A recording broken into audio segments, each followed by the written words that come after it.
So you've created your part, but now you want to edit it. So let's adjust that first point.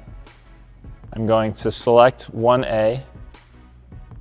I'm going to tell the robot to move to that location by selecting the Move Here icon and then holding my blue button.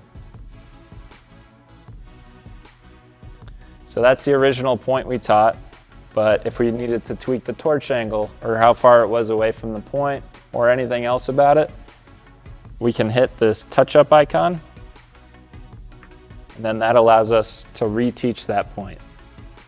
So I'm going to tweak the torch angle and then click my blue button again.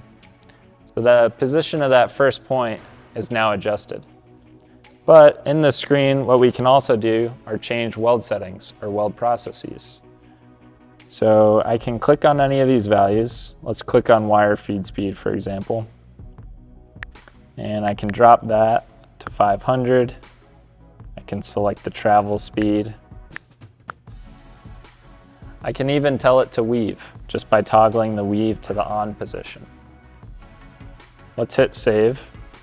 And now next time I hit play for that first weld, it's going to incorporate those new values.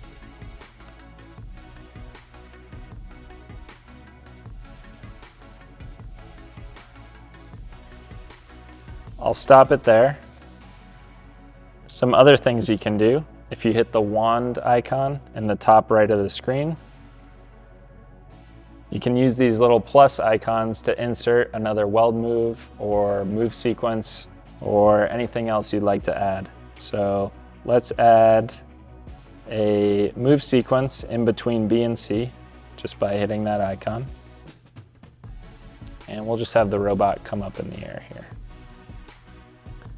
And so now I've added an air move in between my first linear weld and then my next radial weld.